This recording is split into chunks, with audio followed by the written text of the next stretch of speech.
Welcome. Today, we're going to share some stories that, well, they might just leave you checking over your shoulder. Yeah, these are pretty intense. We've gathered a whole collection of really unsettling, kind of unexplained encounters. These were all sent in by listeners, people who follow a YouTube channel that's, all about horror and eerie stuff. And what really gets you with these is how personal they feel. Like immediate. You really feel like you're right there when it's happening to them. Exactly. We're talking about that creepy feeling, like you're being watched when you're alone. Or weird things happening inside your own house where you should feel safe. Right. And some really disturbing run-ins with strangers. The thing tying them all together is this real sense of fear. And that feeling when something happens, you can't explain it. The unknown. Yes. So we're going to try and share these in a way that hopefully captures that original feeling, that dread, that uncertainty. I'll be doing most of the narrating.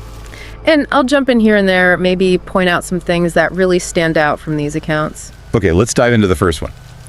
This is called The Walk Home. Okay. Picture this. Quiet night, nice neighborhood, maybe a little upper class. Our storyteller is walking to their girlfriend Casey's house. A familiar walk? Yeah, done it loads of times. It's late, but not crazy late. And suddenly, it's quiet, right? But the quiet gets broken. A sound. What kind of sound? Just like a bush rustling behind them. They glance back, nothing there. So they just, walk a bit faster. That classic feeling. Alone, dark. Every little noise sounds huge. Totally. It taps into that vulnerability you feel alone at night, doesn't it? Oh yeah, your senses are just cranked up. Primal stuff. So they keep walking. Then another noise. Twig snaps. Louder this time. Seems like it. This time they stop, properly turn around. Streets empty. Just houses, lawns, nothing. But that feeling, Like you're being followed. yeah, that prickling on your neck, it's getting stronger. So now they're really starting to walk fast. Properly fast. I would be. And then they hear it. Quick, light footsteps. Right behind them. They spin around again, still nothing. Yeah. It's baffling. They finally get to Casey's house, text her like, hey, I'm here. Kind of freaked out. Smart. Let someone know. As they walk past the bushes to the driveway, Casey's at an upstairs window. She waves. But then she asks this question that just flips everything. What did she ask? She says, who was that guy right behind you? Oh my God. Confirmation. Exactly. That moment where it's not just in your head anymore. Casey saw him too. That makes it terrifyingly real. Instant fear. The walker just whips around and sees him. A fully grown man, crouching down, moving weirdly, like 10 feet away. Coaching. That's bizarre. Pure panic sets in. They scream, run for the door, just banging on it like crazy. Let me in. The man lunges, tries to get them in a headlock. What? Seriously? Yeah. But thankfully, for whatever reason, he lets go and just bolts. Runs off. Casey's mom yanks the door open, pulls him inside, calls the police straight away. Wow. They ended up staying the night there, totally shaken. Got driven home the next day. Just chilling, in a place that felt so safe. That attempt, the headlock, that takes it way beyond just creepy. That's real danger. That escalation must have been absolutely terrifying. Okay, next up, the stormy night intruder. Sounds ominous already. Imagine a really bad thunderstorm. Wind, rain, hammering down. A person's in their room, maybe watching TV, trying to ignore the storm. Yeah. Then, bam! Huge bang echoes through the house. It's their window. Jeez. They look out into the rain. It's blurry, right? But they see this figure pounding on the glass. Looks like they're screaming for help. Oh, wow. In that weather. So they crack the window, just a tiny bit. And they hear this voice, let me in, I'm hurt. Your first thought is probably to help, right? Yeah. Especially in a storm. Exactly, that instinct kicks in. So they tell the person, go around to the front door. Makes sense. Safer that way. And they go tell their dad, hey, there's someone outside, seems hurt. And just then, loud knocking, shouts for help from the front door. Okay, so they weren't around. Yeah, the dad heads towards the door, about to open it. But our storyteller just gets this feeling. Yeah, feel it. Yeah, that little voice saying, wait, something's wrong. Always listen to that voice. And this time, spot on. Because just then, the phone rings. It's the next door neighbor. Good timing. Dad answers, listens, and just goes no thing way. Slams the phone down, tells everyone, stay away from the door. What did the neighbors say? He peeks through the people and sees this figure, crouched down low, holding a big, sharp tool, pounding on the door. A tool? Oh, this just turned dark. Totally flipped. From person needs help to Weller, something much, much worse. That neighbor's call was critical, changed everything. Shows how fast things can shift. The dad yells to the door, "Get lost, cops are coming." Eventually, the pounding stops. The figure disappears into the storm. Thank goodness. Later, the neighbor tells him the full story. Saw a guy, looked homeless maybe, messing around in the shed, and then saw him walk out carrying a huge chopping axe. An AXE. Oh my God. Yeah. So they called the police. The police found the guy. It was even in the local paper. Started as someone maybe needing help. Turned into potential violent home invasion. Wow. The axe detail is chilling. The storm gave him cover. Right. Okay, story 3 takes us back to childhood. The basement caller. Oh, childhood fears are potent. So the storyteller's just a little kid watching TV in the living room, and they hear their mom calling their name, Okay. but Yeah. it sounds like it's coming from downstairs, from the basement. Where? They call back, "Mom."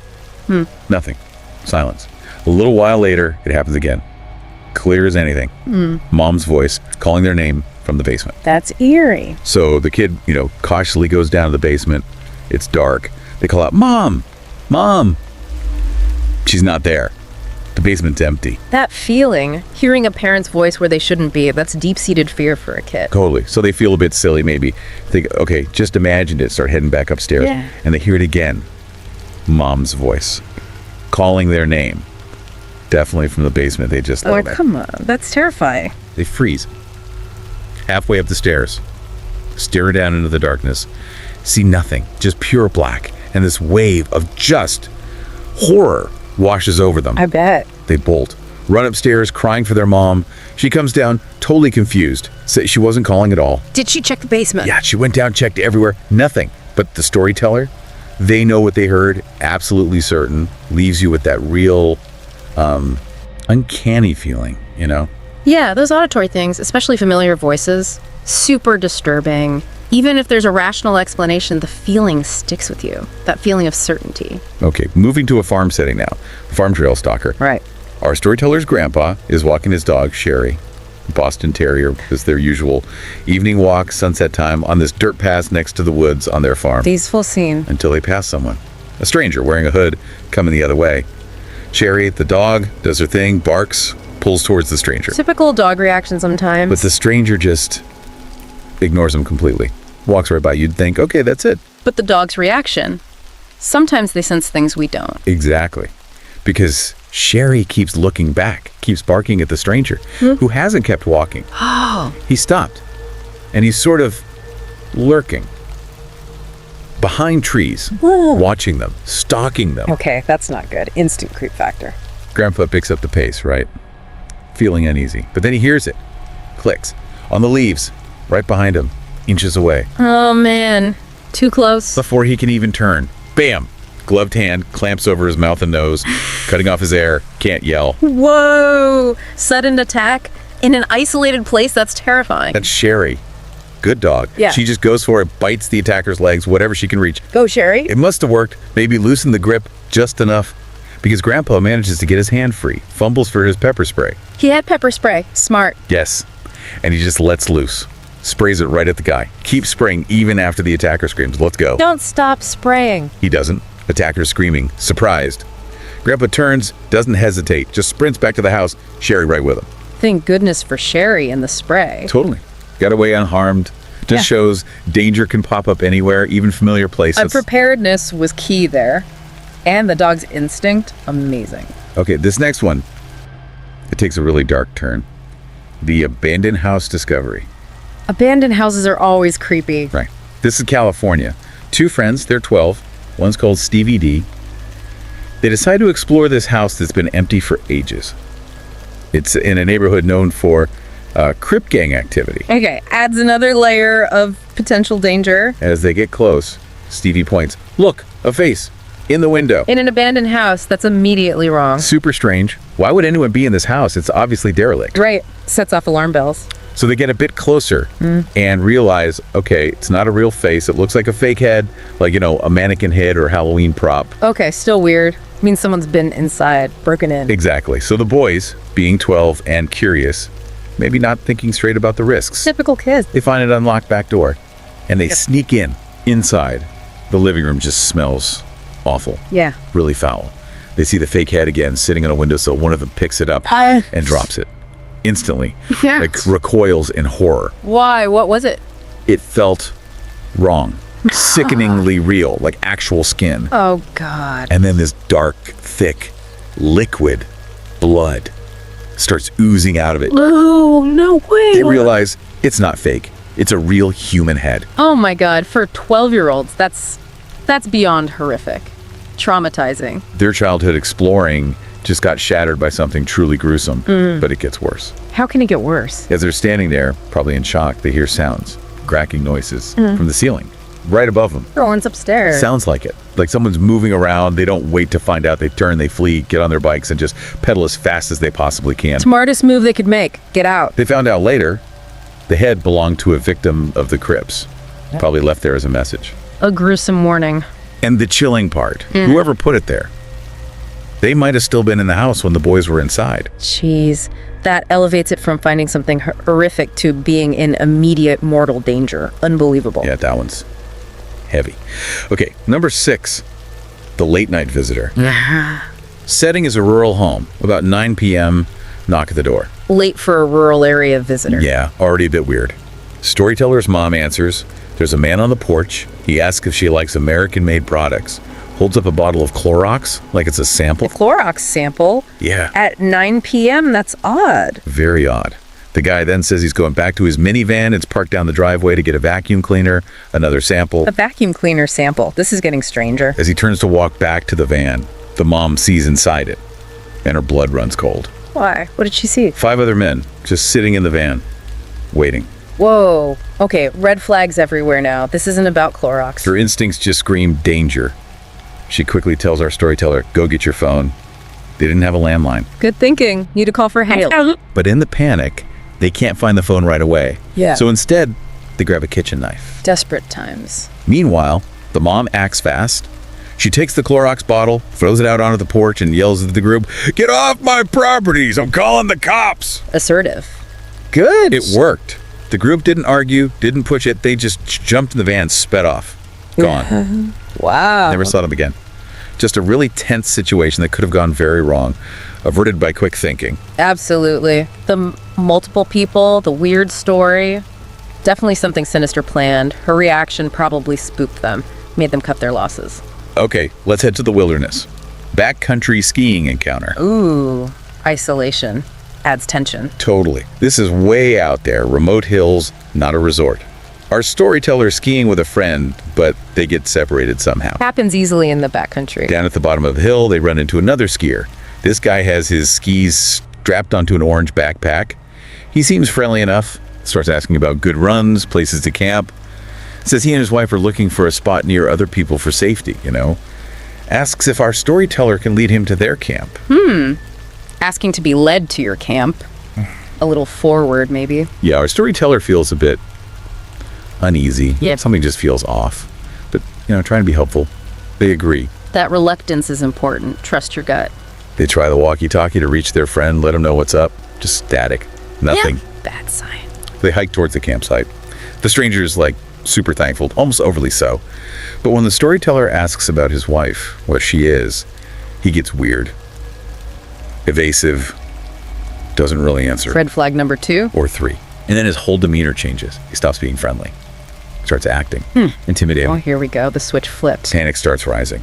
Our storyteller instinctively reaches into their tent for a flare gun. A flare gun. Good item to have out there. Just as they reach for it, the stranger lunges, grabs their leg, and they feel this sharp, burning pain. No, a knife. A knife. He stabbed them. Oh my God, out in the middle of nowhere. Adrenaline kicks in. Yeah. They manage to pull out the flare gun. The attacker sees it and immediately backs off, startled. Good. That flare gun might have saved their life. They yell at him, "Where's my friend?" The attacker mumbles something like, "You're the bottom of the hill." Then, while they're desperately trying to dial 911 with shaky hands, the attacker flees. Coward. What follows is just harrowing. Helicopter rescue eventually. They find the friend, unconscious. Oh no. Was the friend okay? The friend had also been stabbed and robbed. They tried the walkie-talkie too, but the signal was just too weak. Both attacked, so it was planned. Predatory. Miraculously, both of them survived. But what an absolutely terrifying ordeal. Unbelievable. Shows the danger of trusting strangers in isolated places and the importance of being prepared, like with that flare gun. Okay, story number 8. The sketch artist and the serial rapist. Wow, title gives a lot away there. Yeah, this one's chilling. College town, apartment complex, late night. Our storyteller is out on their porch, studying, maybe having a smoke. Setting the scene. Their neighbor comes home. Seems a bit tipsy, coming back from a night out.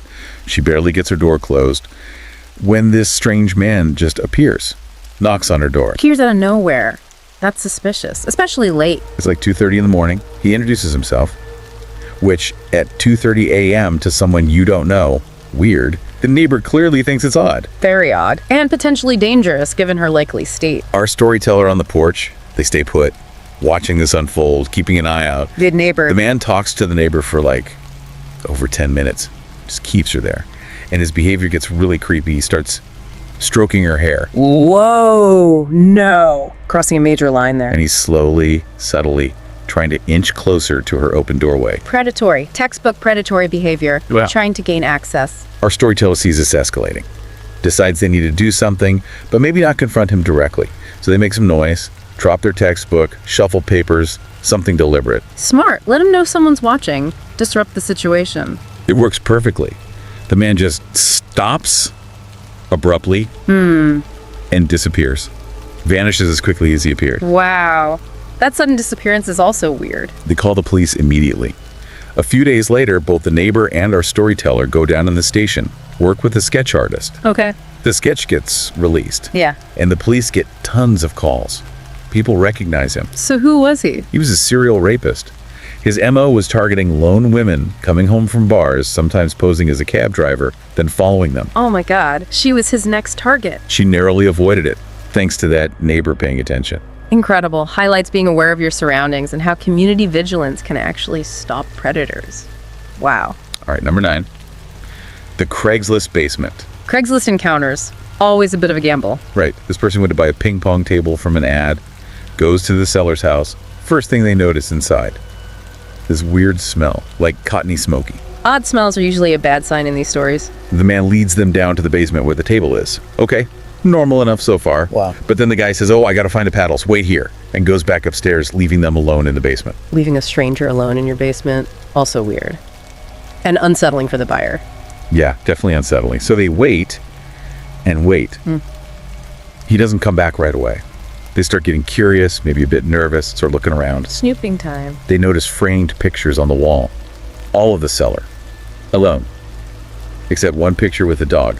Just adds to the lonely, slightly off vibe. Okay, minor detail, but adds to the picture. Then in a back room of the basement, they see this utility desk. A drawer is slightly open. Uh-oh, don't look in the drawer. They look in the drawer and find old Polaroid photos. Photos of what? Horrific photos. Yeah. A young girl tied to a chair, mouth taped shut. Oh my god, no. Their blood just runs cold. Next to the photos, yellow folders, labeled A through Z. Oh, this is really bad. Like evidence of something terrible. They try to take pictures with their phone proof, right? But no service down there. Basement blues. Of course. They know they have to get out. Now, they head back to the stairs, reach the door at the top. Please be unlocked. It's locked. He locked them in the basement. And no! That's the nightmare scenario right there. Trapped. Then they hear his voice from the other side of the door saying, oh shoot, door must have locked by accident. I'll find the key. Like hell it was an accident, he locked them in? They don't believe him for a second, don't respond. Silently, they back away from the door, go back into the basement proper, find a workbench, grab some screwdrivers. Thinking fast. Gotta get out. Hands shaking, they try the lock with the screwdrivers. The smallest one works, they manage to jimmy it open. Yes. Oh, thank goodness. They don't wait, they bolt out of the house, get in their car, and drive straight to the police station. Show them the photos on their phone they managed to take eventually, give them the address. Did they catch him? Yes. Turns out the guy was involved in some horrific child exploitation ring, trading stuff on the dark web. Unbelievably disturbing. What a close call. Their quick thinking saved them, and hopefully saved others. Just terrifying. Shows the darkness that can hide behind a simple online ad. Okay. Okay, final story. Babysitting Agnes. Sounds almost quaint compared to the last one. Yeah, a different kind of creepy, maybe. Yeah. Our storyteller is babysitting a 6-year-old boy, Cody. When the parents leave, they mention, kind of casually, oh, Cody sometimes acts a bit different, talks to himself, or his imaginary friend, Agnes, especially when playing. Okay, imaginary friends are pretty common for kids that age. Right. Totally normal developmental thing, usually. Yeah. So the babysitter's there, Cody's playing with his toys, and he keeps mentioning Agnes, like, Agnes wants this toy. Agnes, look at this. Treating her like she's really there. Standard imaginary friend play. At first, yeah. But then, one of Cody's toys. That's like crank-operated racing car game set across the room on a table. It starts up on its own. The crank starts turning. The little cars start racing around the track. Whoa, okay, that's not standard. Babysitter's definitely startled. Asks Cody, hey, did you do that? Cody just looks up, totally matter of fact, and says, no, Agnes is playing with it. Okay, that just sent a shiver down my spine. That's unsettling. Right. The unease starts setting in for the babysitter. Later on, they go to the bathroom. While they're in there, knock, knock, knock, on the bathroom door. Cody playing a prank. That's what they think. Yeah. They open the door. Hallway's empty. Cody's not there. But then, a door at the far end of the hallway, it slowly creaks open, all by itself. Oh, come on! Babysitter turns off the bathroom light, steps out into the hall, still thinking maybe Cody's hiding, trying to scare them. Yeah. They head towards Cody's room. Ew. And Cody's just sitting there, Yeah. quietly, on his bed, in the corner. Not hiding, not playing, just sitting. Okay. The babysitter asks him, Cody, who opened that door down the hall? And Cody looks at them, perfectly calm, innocent face, and says, Don't say it. hey. Nope. Done. Get me out of that house. Babysitter was completely freaked out. Grabbed Cody, took him straight to the living room, stayed there, didn't mention any of it to the parents when they got back. Can't blame him. What would you even say? Right. Needless to say, they did not agree to babysit Cody again. That one really leans into that classic, uncanny, is it real kind of horror. Yeah, it taps into that traditional ghost story vibe, the unexplained movements, the consistent presence of Agnes.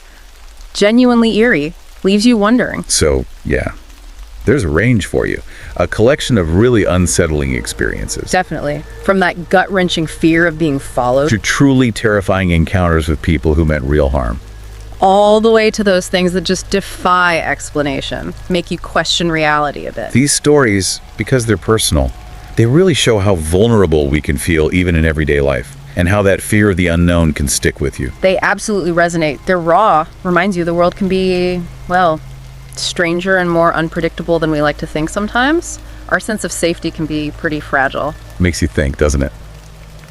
Have you, listening right now, ever had an experience like that? Something unsettling you just couldn't explain. Something that left you feeling uneasy. These stories definitely give you food for thought. Well, that's about all the unsettling tales we have time for today. Thanks so much for listening. Yeah, thanks for tuning in. Until next time. And hey, if you found these stories compelling or just enjoy this kind of thing, please do us a favor like this. Share it with someone who might appreciate it. And definitely subscribe to our channel, Horror Docs. We'd really appreciate it.